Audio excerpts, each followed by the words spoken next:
every year, just like when we lost to West Virginia that year, and everybody's like, oh my gosh, they're thinking about West Virginia. No, we weren't thinking about that. We were y'all just wanted to keep talking about it. We were thinking about beating Auburn, in the opener. That's all we were focused on. And it was a new team, new everything, new chemistry, new leadership, new challenges, new guys in certain spots. And, we went back to work last year and beat Auburn over in the Chick-fil-A Bowl. And then went on to have a good year and obviously finished with LSU. So it's the same thing this year. It's great. It's good momentum. It feels good because you work your tail off for that one game, and there is not a game after that. So it feels good and it's exciting, but it doesn't have anything to do with us going to Athens and beating Georgia. We got to go pay the price all over again. As we say, get ready, transform, prime time, championship time, and so we've got to get ready on these next few months. As you enter another signing season, how far has Jeff Scott come in that role of recruit coordinator? Oh, Jeff Scott has come miles and miles, not just as a recruiting coordinator, as a coach. I mean, he's tremendous. I mean, he's a great asset. Chad obviously as the coordinator, gets a lot of the credit as he should. But we have a great staff, and Chad would be the first one to tell you that. And the best thing that Chad Morris, the best quality that he has is he listens. And I can't say that enough. He is a great listener. And he listens to his staff.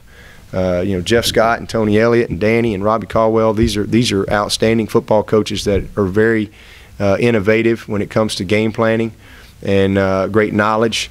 And they've worked very, very well together. And that's a big reason why we've had the success that we've had. But Jeff has been tremendous. I think he's 33 years old now, and he's a special coach. Dabo, back injuries are always kind of scary. With Tyshawn, are you supremely confident that he's going to be just fine? Can you just give your take on it? I mean, I don't have any reason to not be. We've got Kalen Davis, who's 300 and plus pounds, and his they really had the same injury, but Kalen's was a lot worse actually than Tyshawn's. But and then the other thing, Tyshawn had some ankle surgery. I don't know if we talked about that or not, but he had a little ankle stuff that we went ahead while he was in the midst of this back rehab that we cleaned up from an injury from high school. So I don't have any reason to not be confident that he'll be ready to go. I don't know where he'll be this spring. Really not very concerned about it this spring, to be honest with you. What I just want is for him to be ready to go when we get to camp come August. But I know he wants to go right now today. But you have to be careful. And what's that? The dealing with the ankle injury should help too. Yeah, absolutely. Yeah, absolutely. Just going ahead, and that was one of the things that they found. And he had just been playing with it. He just said, well, yeah, I heard a little bit, but he just thought it was just something he's just going to deal with. But so hopefully we were able to give him some relief with what he was dealing with in his ankle. And but his anytime you deal with a back, you want to proceed very cautiously. But so again, don't have any reason to be concerned. But I think until you see a guy out there doing it again, there's always a little bit of caution. The type of leader that Taj's been at quarterback, do you see any of those same qualities in the other two guys that are here? Oh, yeah, all those guys here. I mean, and Nick Schuessler as well. We got 4 quarterbacks that are great leaders, natural leaders. That's just in their DNA. There's no doubt about that. I mean, Cole Stout is a personalities are different, but Cole Stout is an excellent leader. Chad Kelly is a very, very good leader. He's going to be out front in everything. I mean, he's going to be right in the middle of it.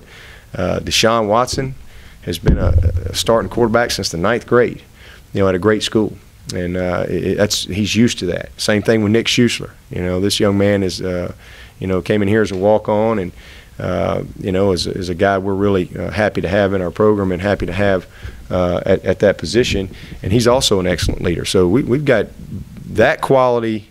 You can check the box on all of them. All of them are in good shape there. Anything else? Given you want to, emphasize the run a little more, get better in that area. Daryl Smith, John, who are your best candidates for sort of lead blocking role Yeah. out there? Well, I think the biggest thing that you see is the use of our tight ends. I mean, that's what they have to do. Those guys got to get better. Leggett's got to become a more physical player. McCullough is the guy that should be able to run the football, do all the things that a true fullback would do, if you will. But from our three-man position, Seckinger, I think did a lot of good things this year. Those guys right there continuing to improve physically. We just brought a young man in here named Kurt. I see he's not a young man. Heck, he's probably older than some of y'all. Kurt Fleming, who's been in the Braves organization for the past 4 years. I'm really anxious to see him.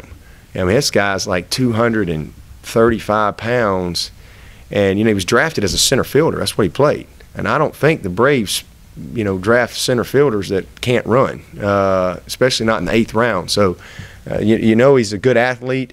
So I'm anxious to see, him. He might be a guy that fills a dual role for us, but until I see him live and in pads, it's hard for me to evaluate that. But we got plenty of guys. Darryl was a little bit of a throwback for us, a guy that was here as we transitioned systems, and he was just such a good player, such a valuable guy. We had to carve out a niche for him. But as we move forward, it's more on the tight ends for us. Those are the guys that have to fill that role.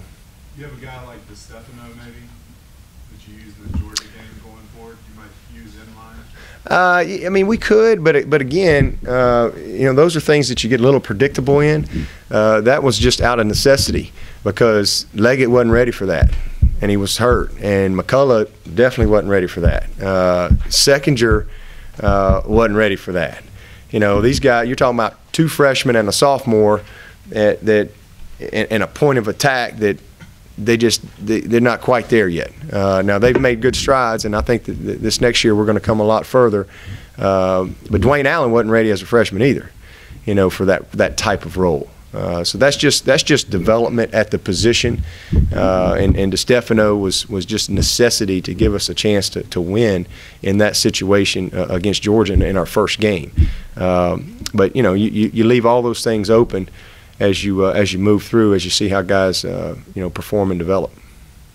Anything else? With all the good things that you did this year, how are you dealing with your fans and the losing streak to South Carolina, especially with Spurrier kind of popping off publicly at almost every opportunity to kind of take a little shot at Clemson? Do you let the fans just deal with that, or is there something inside your office that you're thinking about constantly and trying to deal with? I don't spend any time thinking about South Carolina. It is what it is. They've had a great run. They've earned it on the field. That's why they call it bragging rights. And they've earned the bragging rights. If I could change it, I would. But we got to get it on the field. That's really all that matters. None of that stuff matters. What matters is our football team and how we perform, how we prepare, and we got to win that game. It's just that simple. But that's really all there is to it. All right, on to basketball. Tim, you got 3 minutes. You got 3 minutes. All right.